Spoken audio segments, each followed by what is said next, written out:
दोस्तों आज हम बात कर रहे हैं आपका हिंदी साहित्य यानी हिंदी लिटरेचर सब्जेक्ट के बारे में, जो कि आपके 2024 का मॉडल पेपर है और बहुत ही इंपॉर्टेंट मॉडल पेपर रहेगा। तो इनको सॉल्व ज़रूर करना है आपको। इसके अलावा मैंने बहुत सारे मॉडल पेपर्स आपके सॉल्व करवा रखे हैं। 2022 का आप मॉडल पेपर चेक करिएगा, उसको बहुत ही शानदार तरीके से बताया हुआ है। 2023 का मॉडल पेपर चेक करिएगा, इसको भी समझाया हुआ है। 2024 का मॉडल पेपर आप देख ही रहे हैं। तो इन सभी मॉडल पेपर्स को आपको तैयार करना है ताकि आप जो है एग्ज़ाम में अच्छे मार्क्स पा सके। यहाँ पे जो खंड ए है इसमें आपके 12 प्रश्न आएंगे एक नंबर के, जो कि एमसीक्यू रहेंगे। ये सारे प्रश्न जो है एमसीक्यू यानी कि बहुविकल्पीय रहेंगे। सबसे पहले क्वेश्चन की बात करते हैं। बालक बच गया अध्याय में बालक ने इनाम में क्या मांगा? तो यहाँ पर उस अध्याय में उसने इनाम में मांगा था लड्डू, तो द ऑप्शन जो है करेक्ट हो जाएगा। नेक्स्ट जो क्वेश्चन है, सम्मदिया कहानी किस प्रकार की कहानी है? तो सम्मदिया कहानी किस प्रकार की कहानी है? ये आंचलिक उपन्यास की कहानी है, उपन्यास है ये, ठीक है। आंचलिक उपन्यास है, आंचलिक है ये। इसके बाद जो नेक्स्ट जो है, मैंने देखा एक बूंद, कविता में कवि ने बूंद की किस विशेषता को बताया है? तो बूंद की जो विशेषता बताई गई है वो है क्षण भंगुरता। क्षण भंगुरता यानी कि कुछ ही क्षण के लिए जो है वो बूंद रहता है, बाकी वो बिखर जाता है। नेक्स्ट जो क्वेश्चन है, इसमें पूछा गया है, बारह मासा जायसी, बारह मासा जायसी की किस रचना का अंश है? तो बारह मासा जायसी की किस रचना का अंश है? तो आंसर हो जाएगा ये जो है पद्मावत से लिया गया अंश है। तो बा ऑप्शन आपका करेक्ट हो जाता है। पांचवा प्रश्न जो है, सूरदास की झोपड़ी में किस वर्ग की व्यथा का अंकन किया गया है? तो सूरदास की झोपड़ी में दलित और शोषित वर्ग की व्यथा का अंकन किया गया है। इसके बाद जो है आपका छठा प्रश्न, उसकी बात करते हैं। अपना मालवा पाठ किस समस्या की ओर इंगित करता है? तो अपना मालवा जो है ये बताता है कि जल और पर्यावरण की समस्या कैसी है। तो ये आपका आंसर हो जाएगा ऑप्शन। कमल पत्र को कहते हैं, कमल पत्र को हम क्या कहते हैं? तो आंसर हो जाएगा कमल पत्र को जो है हम कहते हैं पुरैन, पुरैन पात। ध्यान है आपको, कमल पत्र। उसके बाद जो है नेक्स्ट क्वेश्चन आपका आठवां, इसमें पूछा गया है, डग डग रोटी पग पग नीर किस धरती को कहा गया है? तो आंसर हो जाएगा हमारा, इसको मालवा को कहा गया है। नेक्स्ट जो है, नाटक का सबसे जरूरी और सशक्त अंग है जिसके माध्यम से कथा की गति बनी रहती है, वो कौन सा अंग है? तो हमारा आंसर हो जाएगा वो अंग जो है उसको कहते हैं संवाद। नाटक में जो संवाद है वही जरूरी है, जो सशक्त अंग है जिसके माध्यम से कथा की गति बनती रहती है। आपस में जो बातें होती हैं, संवाद होता है, वही जो है इसको सशक्त बनाता है। 10वां प्रश्न है, समाचार लेखन के ककार होते हैं? तो समाचार लेखन के कितने ककार होते हैं? सभी को अच्छी तरह से पता है कि टोटल ककार जो हैं वो 6 होते हैं। ठीक है, आपको नाम भी याद होगा, नाम अगर याद है तो कमेंट कर दीजिएगा, अच्छा लगेगा। नेक्स्ट जो है 11वां प्रश्न, इसकी बात करते हैं। किसी अखबार की अपनी आवाज़ किसे माना जाता है? तो किसी अखबार की अपनी आवाज़ माना जाता है संपादकीय को। तो यहाँ पर जो है आपका ऑप्शन हो जाएगा ऑप्शन करेक्ट। इसके बाद जो है 12वां प्रश्न, जिसमें पूछा गया, संवाददाताओं के बीच काम के विभाजन को मीडिया की भाषा में कहते हैं। तो मीडिया की भाषा में उसको क्या कहते हैं? तो मीडिया की भाषा में उसको बिट कहते हैं। ब ऑप्शन करेक्ट हो जाएगा। इसके बाद में काव्य की शोभा बढ़ाने वाले तत्व जो है अलंकार कहलाते हैं।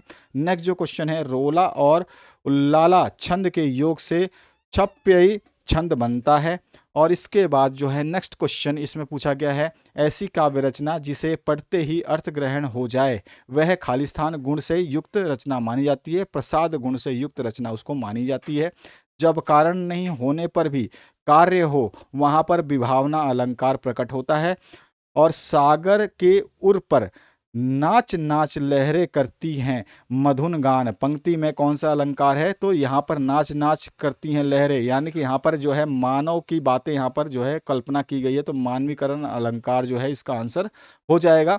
नेक्स्ट जो क्वेश्चन है, 3 वर्णों का एक खालिस्तान होता है, तो 3 वर्णों का एक गण होता है, ये इसका आंसर हो जाएगा।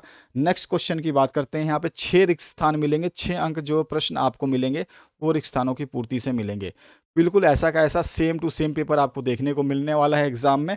तो अच्छे तरीके से तैयार करिए। जैसा बता चुका हूँ 2022 का पेपर तैयार करिए, जो कि मैं करवा चुका हूँ आपको मॉडल पेपर। 2023 का मॉडल पेपर तैयार करिए, करवा चुका हूँ। 2024 का भी देख रहे हो, तो इन सभी मॉडल पेपर को आप तैयार करिए। इन सभी को अच्छे तरीके से तैयार करते हो तो आपको कोई भी विपदा नहीं होगी। यहाँ पर है आपको अपठित एक पद्यांश दिया गया है, सॉरी गद्यांश दिया गया है। इस गद्यांश को पढ़ने के बाद, गद्यांश मतलब एक कहानी दी गई है, इस छोटी सी कहानी को जो कि आपने नहीं पढ़ा है, इसको पढ़ने के बाद में आपको उत्तर देना है।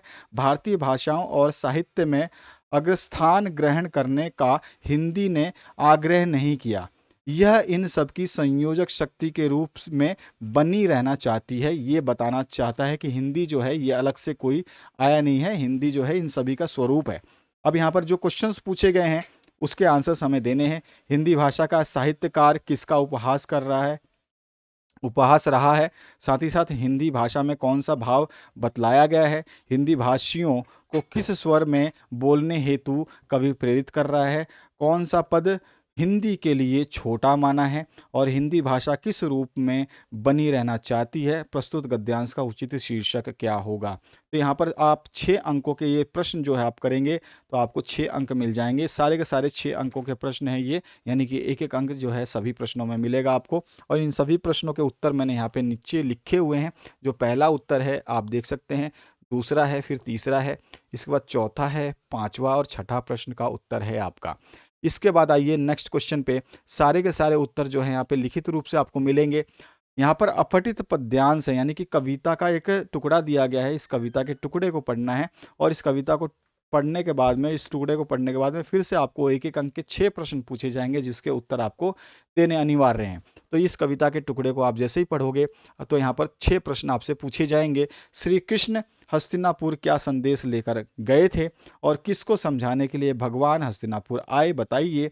सौभाग्य न सब दिन होता सोता है, पंक्ति का अर्थ बताइए। और पांडवों ने वन में कौन कौन से कष्ट सहन किए थे। और साथ ही साथ कृष्ण के हस्तिनापुर जाने का क्या उद्देश्य था। और प्रस्तुत गद्यांश या पद्यांश के लिए उचित शीर्षक क्या हो सकता है। तो इन 6 प्रश्नों के उत्तर की बात करें तो यहाँ पर मैंने नीचे दे दिए हैं।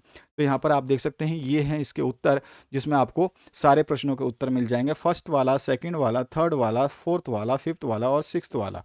इसके बाद आपका नेक्स्ट जो प्रश्न है, खंड ब स्टार्ट होगा। ये खंड ब जो है आपको 24 नंबर का आएगा टोटल मिलाकर के, जिसमें 2 अंकीय प्रश्न पूछे जाएंगे। 2 अंकीय प्रश्नों में सबसे पहले लेखक ने सेवाग्राम में किन किन देशभक्तों को देखा था। तो आंसर आ जाएगा, लेखक लगभग 3 सप्ताह सेवाग्राम में रहे। उन्हें उन दिनों में सेवाग्राम में अनेक जाने माने देशभक्त देखने को मिले। पृथ्वी सिंह आज़ाद आए हुए थे और उन्हीं दिनों वहाँ पर मीराबेन थी और खान अब्दुल गफ्फार आए हुए थे और कुछ दिनों के लिए राजेंद्र बाबू भी आए हुए थे। तो इस तरह से आप इसके आंसर्स को लिखेंगे। तो ये सारे आंसर्स मैंने डिस्क्राइब कर रखे हैं, बताने पढ़ने की ज़रूरत नहीं है मुझे, आप आसानी से पढ़ करके तैयार कर सकते हैं। छठा जो प्रश्न है ये आप देख सकते हैं, इसका उत्तर भी मैंने यहाँ पे लिखा है, सिंगरौली वाला। इसके बाद जो 7वां प्रश्न है जिसमें आपका विद्यापति की नायिका प्रेम के अनुभव का वर्णन करने में असमर्थता क्यों व्यक्त करती है, इसका उत्तर आपको यहाँ पे मैंने दिया हुआ है।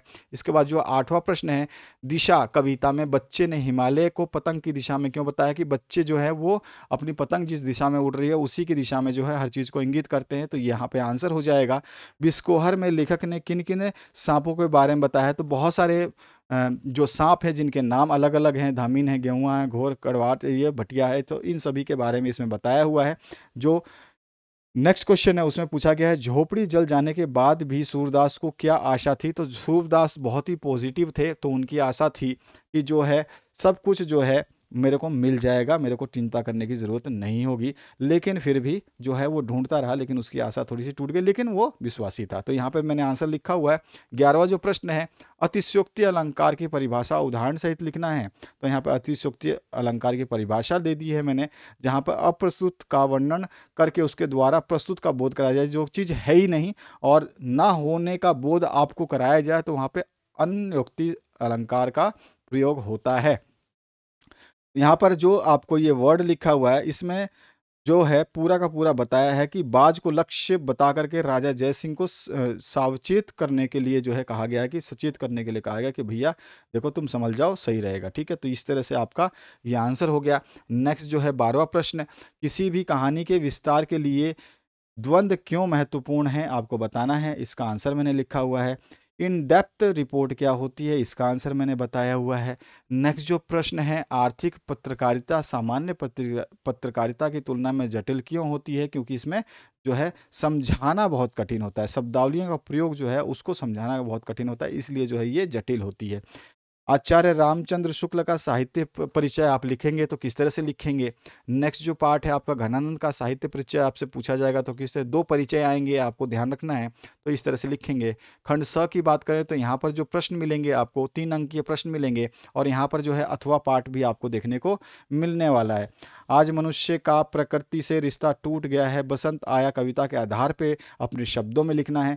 कर्नेलिया का गीत कविता के मूल कथ्य को अपने शब्दों में लिखना है। दोनों के उत्तर मैंने यहाँ पे दिए हुए हैं। पहला उत्तर ये है, अथवा वाला उत्तर जो है यहाँ पर आपको मिल जाएगा। इसके बाद जो है, घड़ी के पुर्जे कहानी की मूल संवेदना क्या है, इसमें अथवा में पाठ पूछा गया है। भील लड़के ने दिल्ली में भी देखी थी, लेकिन इस भीड़ का अंदाज निराला था। तो भीड़ लड़के ने तो दिल्ली में भी देखी थी, लेकिन इस भीड़ का अंदाज निराला था। दूसरा, देवदास कहानी के आधार पर दिल्ली और गंगा तट की भीड़ का अंतर जो है आपको समझाना है। 3 अंकीय प्रश्न है, कोई भी एक करेंगे तो आपको 3 अंक मिल जाएंगे। पहला पार्ट का आंसर ये है, इसका अथवा पार्ट का आंसर ये है, तो इस तरह से आपका समस्या समाधान हो जाता है। 19वां प्रश्न, जहाँ पे समझाने वाली कोई चीज़ होगी मैं बताता रहूँगा। यहाँ पे अथवा पार्ट जो है, यहाँ पर नदियों का सादी नीरा रहना, जीवन के स्रोत का सदैव जीवित रहना है, कथन के समर्थन में अपने विचार को प्रकट करना है। सूरदास की झोपड़ी के आधार पर सूरदास के व्यक्तित्व पर अपने विचार बताने हैं, जो कि मैं आपको बता चुका हूं कि वो जो है बिल्कुल ही सरल व्यक्ति था और जो है आशावादी था। तो यहाँ पे पहला उत्तर हो जाएगा आपका, जो नदियों का यहाँ पर जो आपका कथन के समर्थन में जो हमें बताना है वो हमने बता दिया है, और दूसरा जो है सूरदास का जो हमें बताना है वो हमने यहाँ पे बता दिया है। नेक्स्ट जो पार्ट है आपका, द खंड शुरू होता है, जहाँ पे 5 अंकीय प्रश्न शुरू होते हैं। इसमें जो है आपको सप्रसंग व्याख्या करनी है। 10वीं में से सप्रसंग व्याख्या हटा दी गई है, लेकिन 12वीं में सप्रसंग व्याख्या हिंदी में भी रखी गई है और साहित्य में भी रखी गई है। तो यहाँ पर जो है सप्रसंग व्याख्या जब आप करेंगे तो आपको ध्यान रखना है कि इसमें आप सबसे पहले जो है प्रसंग लिखेंगे, उसके बाद में व्याख्या करेंगे। और मैंने दोनों के प्रसंग बताए हुए हैं और व्याख्या भी की हुई है। इसमें अथवा भी है, इस ऑप्शन को भी कर सकते हैं, आपकी मर्जी है आप कौन सा करना चाहते हैं। पहले तो प्रसंग लिखेंगे, फिर व्याख्या कर देंगे। प्रसंग में जो है कौन इसके रचयिता हैं, वो इस लाइनों के माध्यम से क्या कहना चाहते हैं और किस पाठ से लिया गया है, बस इतना ही लिखना होता है कि ये प्रस्तुत पंक्तियां जो है इस पाठ से ली गई हैं और प्रस्तुत पंक्तियों के रचनाकार ये हैं, और वो अपनी इस प्रस्तुत पंक्तियों के माध्यम से ये संदेश देना चाहते हैं। बस ये हो जाता है प्रसंग।